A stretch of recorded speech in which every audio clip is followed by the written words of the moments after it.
बहुत ही सत्कारयोग अध्यापक साहबान ਅਤੇ प्यारे बच्चों, ਅੱਜ मैं ਤੁਹਾਡੇ ਨਾਲ ਸਵਾਗਤ ਜ਼ਿੰਦਗੀ ਸ਼੍ਰੇਣੀ 10ਵੀਂ ਦੇ ਪਾਠ ਨੰਬਰ 3 ਆਪਸੀ ਰਿਸ਼ਤੇ ਦੀ ਫੁੱਲ ਐਕਸਰਸਾਈਜ਼ और फुल लैसन जो कि एक्सप्लेन किया होया है ਅਤੇ एक्सरसाइज सॉल्व की हुई है ਤੁਹਾਡੇ ਨਾਲ ਸਾਂਝੀ ਕਰਨ ਜਾ ਰਿਹਾ ਹਾਂ।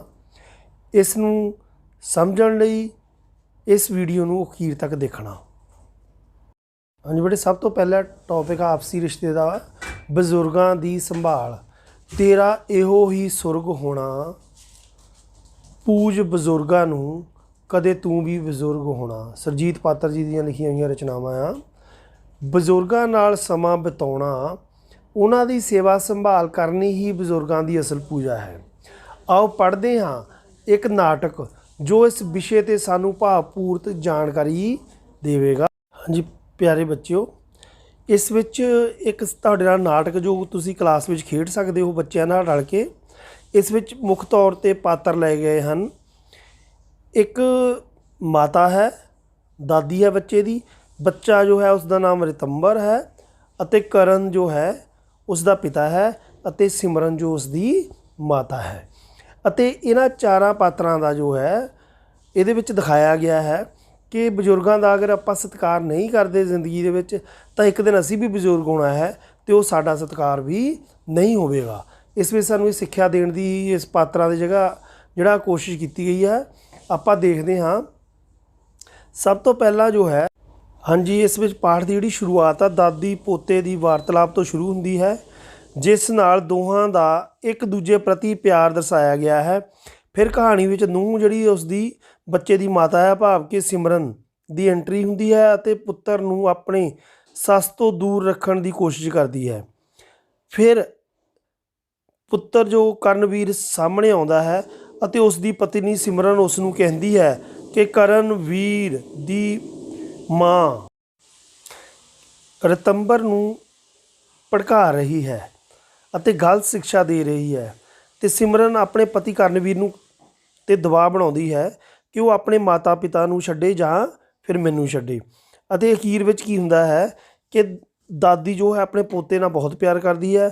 अते अखीर की हुंदा है कि अपने पत्नी दे प्रैशर अधीन आके दबाव अधीन आके वो एक दिन अपनी माता नूं आश्रम छड्ड आउंदा है।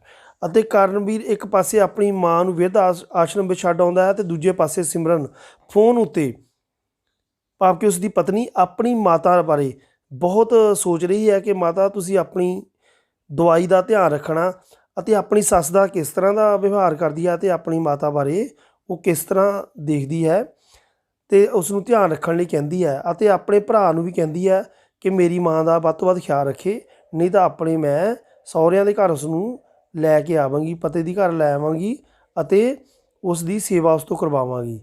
अपने भरा नूं धमकियां दित्तियां जांदियां हन कि तू अपनी माता की सेवा कर, पर अपनी जिहड़ी आ वो सस की सेवा नहीं करती।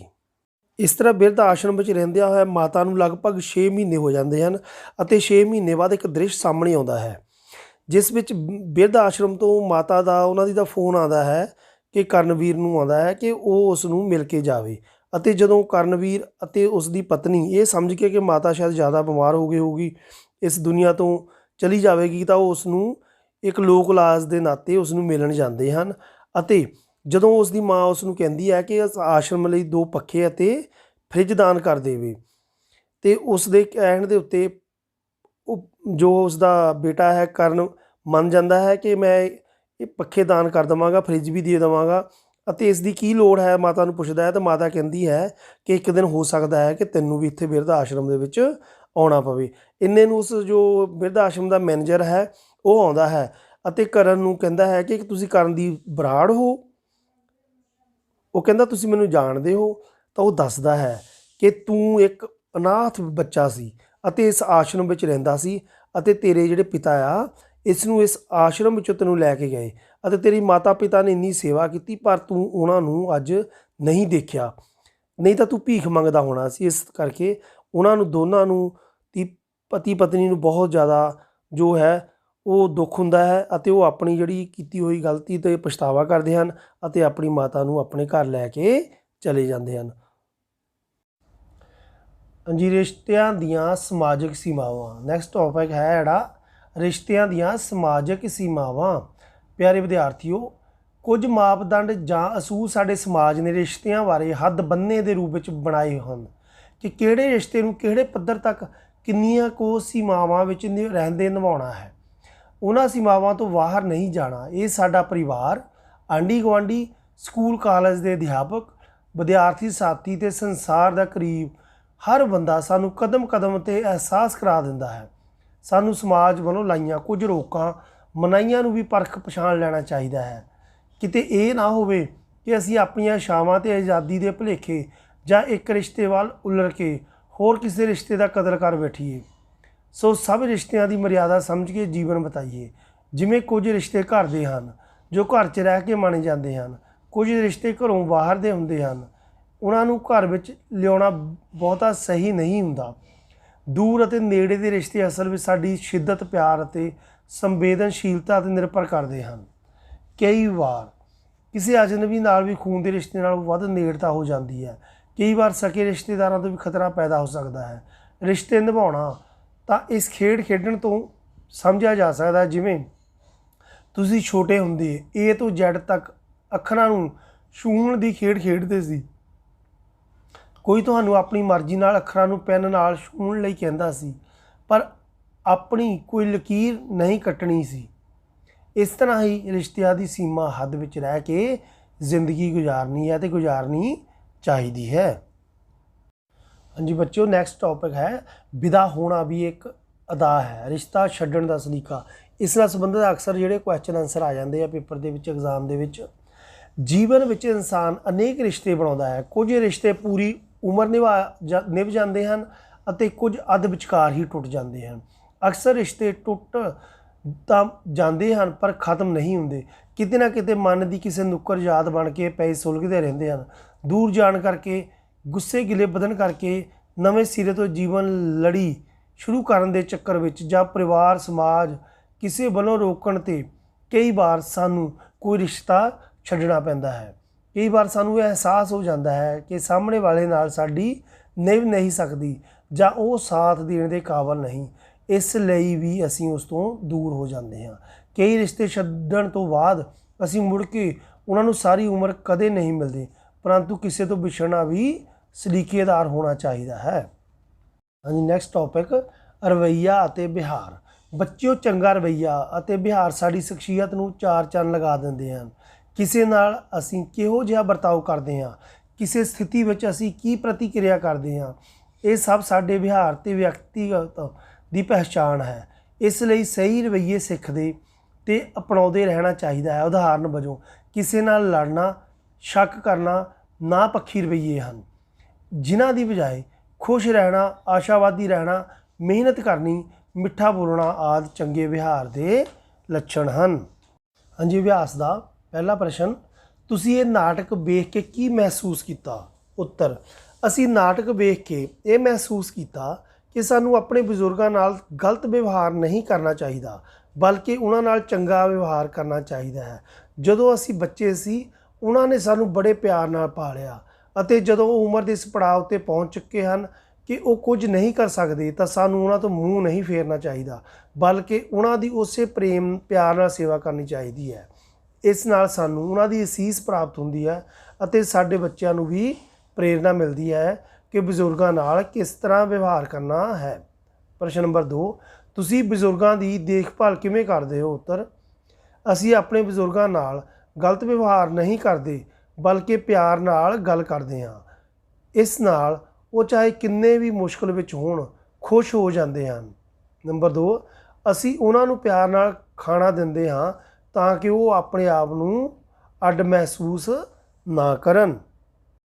ਹਾਂਜੀ, ਪੁਆਇੰਟ ਨੰਬਰ 3, ਅਸੀਂ ਆਪਣੇ ਬਜ਼ੁਰਗਾਂ ਨਾਲ ਪਿਆਰ ਨਾਲ ਬੈਠਦੇ ਹਾਂ, ਉਹਨਾਂ ਦੇ ਜੀਵਨ ਦੇ ਤਜਰਬੇ ਸੁਣਦੇ ਹਾਂ ਤਾਂ ਕਿ ਜੀਵਨ ਵਿੱਚ ਗਲਤੀ ਨਾ ਕਰੀਏ ਜਿਹੜੀ ਸ਼ਾਇਦ ਉਹਨਾਂ ਨੇ ਕੀਤੀ ਹੋਵੇ।